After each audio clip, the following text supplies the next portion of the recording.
On the night of April 24th, 1983, Verne Gagne's ego and greed would cause the goodwill that he's built up with the fans for many, many years to rapidly evaporate, shoot up into the goddamn skies, never to be seen again. All he had to do was give Hulk Hogan the AWA Heavyweight Championship, but he didn't do that.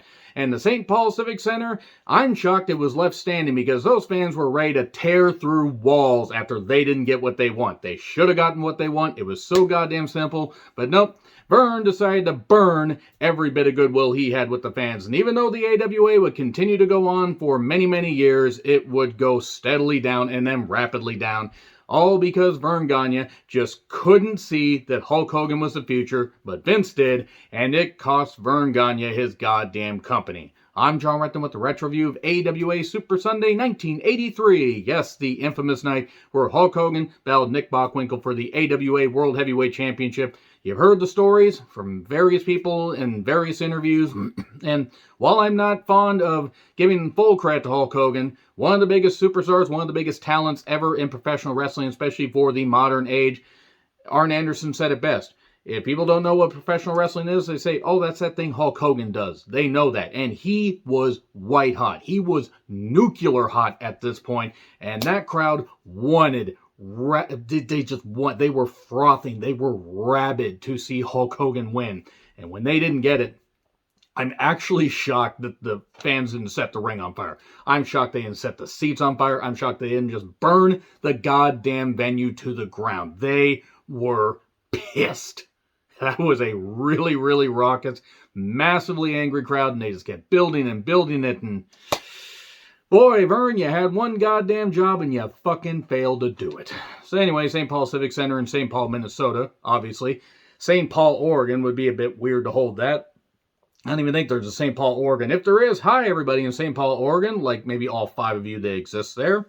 So anyway, 20,000 some odd fans, a complete slap-dab sellout, and there were others in like some theaters nearby, and I think even some specific auditoriums that were watching on closed circuit. So it was like a $400,000 gate, according to various, people that have talked about. Mean Gene, I believe, was quoted as saying that he worked in the company at the time, was the ring announcer, and obviously had backstage influence. $400,000 in 1983 money, big goddamn deal. And again, all they had to do was give Hogan the championship.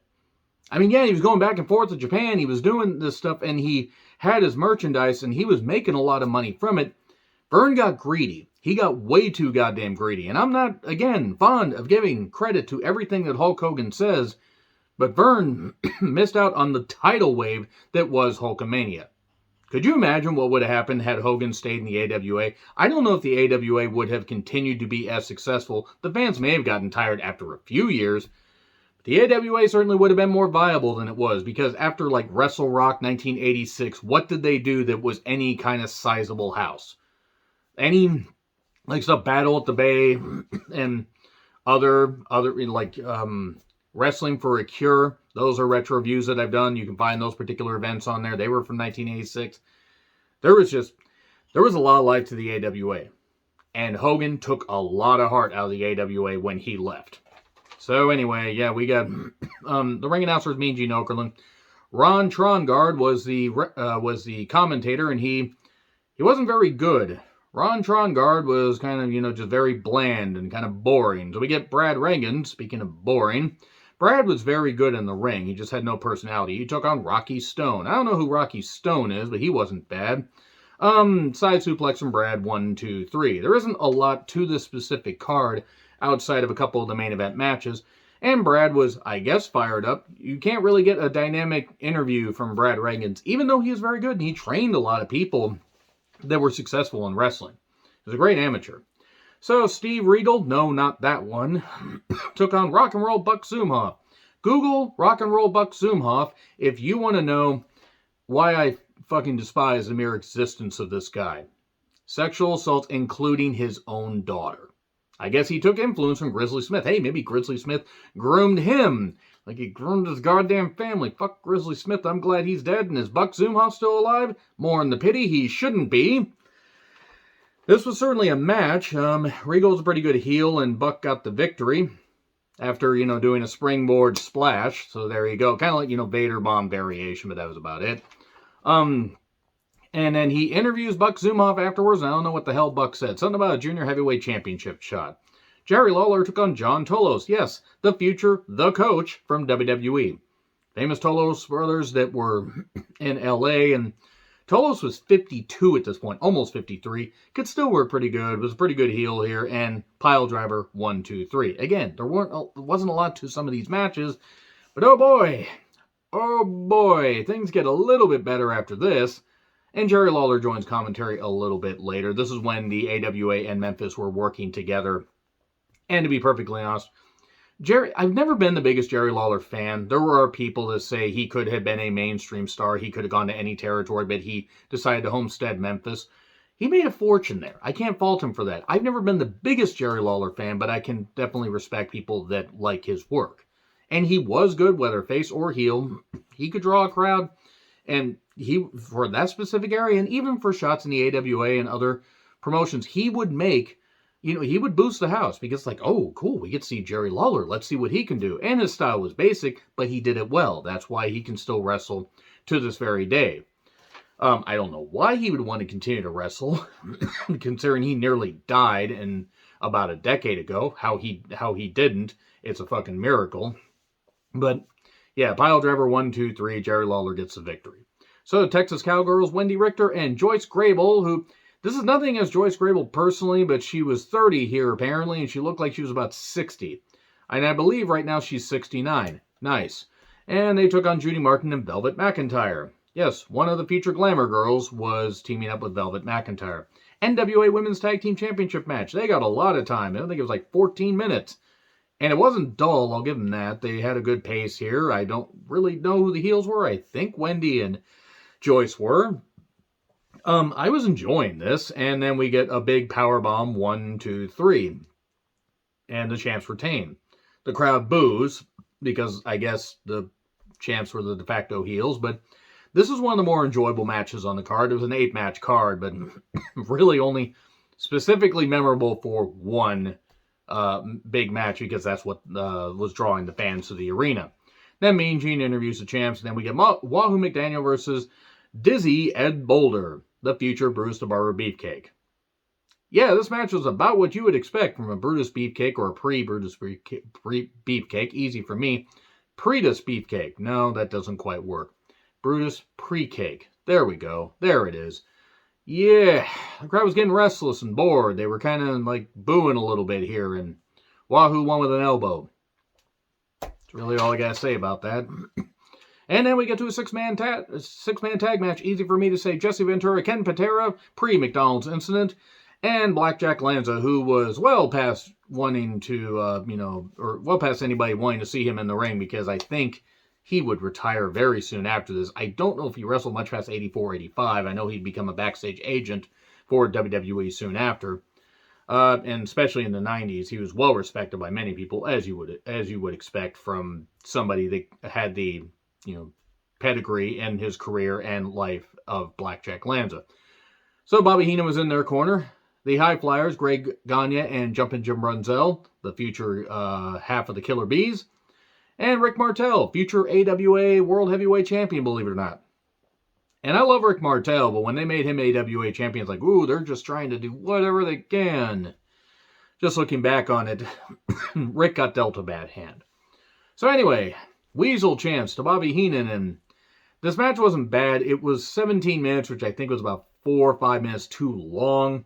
Ventura could not wrestle a lick. He was a dynamic personality, great in tags, but you put him in any kind of sizable singles feud, he couldn't do anything. If you didn't get him out, something was going to be bad. At one point, Jesse's trying to get at, help his partner out and just tumbles into the ring because Jesse was a fucking klutz when it came to wrestling. So yeah, this went a bit long. Heenan hands Patera something. Loaded punch. 1, 2, 3. And the referee has disqualified everybody, is what Ron Trongard said, despite the fact we just saw the 3 count. I think Ron was drinking early that day. So, more replays. And Mean Gene also interviewed the faces because the heels already left. They're like, we did our shot. We're going to leave. And then Nick Buckwinkle makes his entrance with Bobby Heenan.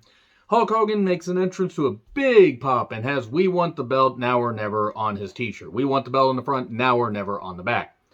The story, and this, it depends on what you believe as far as WWE documentary, revisionist history, and other stuff, but Hogan had made a lot of money on merch, was making shots in Japan because he was exploding over there, and was exploding in the AWA. He made the AWA like a very viable company. Even though the AWA had drawn big houses before, they were doing great business in the 70s and even into the early 80s. Once he arrived in 1981, sometime like mid-1981, was a heel, became a face, they did the shirt ripping, he did that stuff. Hulkamania was running wild. Would it get as big? Was it as big as it would get? No. But was he doing a whole lot of great shit? Yeah, he was. Hogan was never the best in the ring. He could certainly show what he could do in the ring in Japan a little bit better because he was allowed to go over there and wrestle, and also he was viewed as a heel, even though he was this big guy. You would think some of the fans would cheer, and maybe some did. I haven't seen enough of Hulk Hogan's Japan work to really know the full story, but he would use the axe bomb or clothesline. You know, the big lariat. God, if only he did something like that, then maybe he wouldn't need a whole bunch of back surgeries. Maybe he then wouldn't have become such a goddamn piece of shit and, you know, decided to knock the brothers. Brother, if it wasn't for Hulk Hogan, you people wouldn't be here. But let's stay on track with this particular match. Wally Carbo, who I believe was one of the guys that founded the company along with Verne Gagne, if I recall correctly. I'm a little fuzzy on my AWA history. And Stanley Blackburn, who I believe was the president, the on-air president of the AWA. They were in the ring. Lord James Blears was the special guest referee. He was near 60 and moved like he was about 120 years old. Now, granted, given the fact that he was a wrestler and given the fact he was almost 60, very few people are going to be able to get up and down from the mat and do that stuff. But oh boy, this wasn't really all that, great. However, big fight feel. Hogan versus Buckwinkle, AWA World Heavyweight Championship, and all they had to do was give Hogan the belt, and they didn't give him the belt.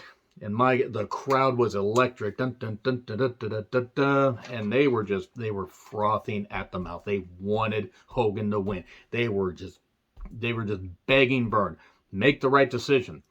Even if Hogan had decided to leave, even if Hogan had made the decision to leave after they had given him the belt, let's just say Verne had acquiesced and left enough of a cut of the merchandise and everything. Verne had taken a cut, but not the cut, and had given most of it to Hogan, and Hogan had been okay with it. If it was a split, Hogan could have had the championship until, say, the Thanksgiving show. You could have had Buckwinkle or somebody beat him for it, and then, if Hogan left, you got something out of it. But they didn't do that. They built this up like crazy. Buckwinkle, who was near 50 at this point, still could wrestle tremendously because he wrestled a safe style, but also was just a genetic freak. And no, not Scott Steiner, not with the Steiner match. We didn't get Buckwinkle match, but we got great Buckwinkle promos for many, many years before and after this. Even when he was a WCW commissioner, he could always cut a great promo. Spoke with eloquence, spoke eloquently, that is, did some great, work, and was just so well respected. Classiest world champion of all time, in my personal opinion. Big Hulk chants. The crowd kept rumbling, and they were booing the slow counts because Lord James Blears, of course, had he counted any faster, his arm probably would have snapped off and flown into the crowd. We get a sleeper hold. Ref bumps. The crowd was booing because they could see this coming. They were like, "Okay, don't you do this, Verne. Don't you do this. We've stuck with you. This is a big goddamn deal. We paid a lot of money for these tickets. You wanted us to see this. We're packing this goddamn place. We want to see Hulk win." And then the sleeper hold on again, and then tumble over the top rope of Lord James Blears is seemingly dead in the corner there.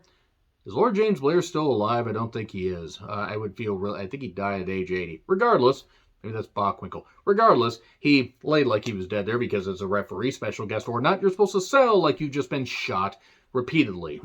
And Hogan manages to get Buckwinkle back in the ring with a suplex or a suplex. And Heenan's pointing, no, he threw him over the top rope because Bobby Heenan could make anything work somehow. The magic of Bobby Heenan is that he was just that goddamn good. But big suplex, the leg smash, 1, 2, 3. Hulk Hogan is a new AWA heavyweight champion. The crowd is just roaring. He's got the title over his neck. He's just doing all this stuff. And that Mean Gene gets on the mic. It is of the opinion of Stanley Blackburn that Hulk Hogan tossed Nick Buckwinkle over the top rope, and therefore Nick Buckwinkle retains the championship. You would have thought that they had sacrificed the loved one of every single person in that arena. They were pissed. They were throwing full cups of pop, beer, whatever, popcorn. They were booing. They were chanting bullshit. They were ready to rip those ropes off. They were ready to tear through Mean Gene, and they loved Mean Gene. They were ready to go find Verne's house and burn it to the ground. That's how pissed they were. This was a livid crowd, an absolutely livid crowd. And they actually, I think, had to get Mean Gene. They cut this from the broadcast. It's on the cock, by the way.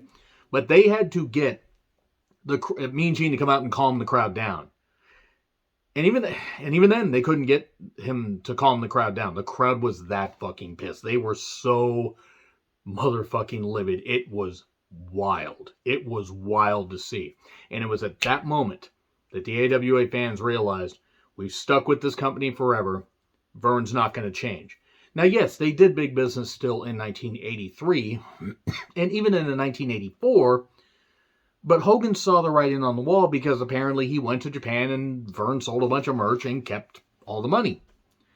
Now, if that's actually true, it wouldn't shock me because Verne tended to be greedy. I mean, not that he's the only promoter that was, but at least their greed generally didn't always cost the territory, didn't cost the territory existing. And Verne at that point had torpedoed and burned to the ground and just thrown lava on all the goodwill he had. Because then there was other shows coming up that were either canceled or ticket prices were raised and Hulk never got the goddamn belt. Oh, it's about the chase, it's about the chase. Generally, it is about the chase, but if you don't give the face of the title eventually, you are going to get nothing but anger, frustration, and eventually the fans just saying, that's it, we're done. And Hulk left, and then even though the AWA, again, did have business in 1984 and got a shot in the arm with the Road Warriors and various other people, and they would draw some big houses, by 1986, especially after the Wrestle Rock Rumble, oh boy. Wrestle Rock 1986. After that, by 1987, I mean, they had what? They had Super Clash 1 in 85. Super Clash 2 was at the Cow Palace, drew like 2,800 people. Super Clash 3 was a goddamn disaster. It was at the UIC Pavilion in Chicago. And then Super Clash 4, where everybody got on the floor and watched these dinosaurs that were basically in the ring. That barely drew more than Super Clash 3. And also, that was in 1990. That was pretty much one of the last big events that AWA ran. Yeah, the crowd was 100% pissed. 101,000, 10 million% pissed. Bullshit. Hulk chants. Hulk was like, this is your belt. They wanted Hulk to win. And I hate to go on about it, but my God, they were just so livid. So livid to the point that Verne Gagne versus Mad Dog Vachon, or Verne Gagne and Mad Dog Vachon, that is, took on Sheik Adnan El Casey and Sheik Blackwell, a.k.a. Jerry Blackwell. Lord James Blear joined commentary to talk about how he was injured during that. Maybe he was actually injured. If he was, maybe you shouldn't send the guy out there to explain what he did as a referee. But we got some chair usage and some blood. The referee just said, fuck it, we'll just send the crowd home happy by having Verne Gagne come out of retirement after he retired as champion a couple years before. But he had to pull what every major promoter did that was a wrestler, because some promoters weren't wrestlers, and got out of retirement to be part of this big house, probably take a large chunk, the main event payday, as it were. And he got in there and he got the victory, because of course he did, and he kept wrestling off and on. I think he even wrestled at Wrestle Rock Rumble, if I recall correctly, and Verne just didn't know when to quit. He also didn't know when to give the fans what they want, and they basically showed their solidarity, and the crowd's depleting fast. Yeah, so that's what happens when you don't give the fans what they want. If you eventually get to the point where you can give the fans something, send them home happy. Hell, you could have had you could have had, Hogan lose the championship a few months later. To give him that moment is what the fans wanted, and they didn't. So simple, and they fucked it up. And then Verne fucked himself with his company. Agree, disagree what I said? Like, share, subscribe, Twitter handle in the description. I'm John Ritlin. I'll see you soon.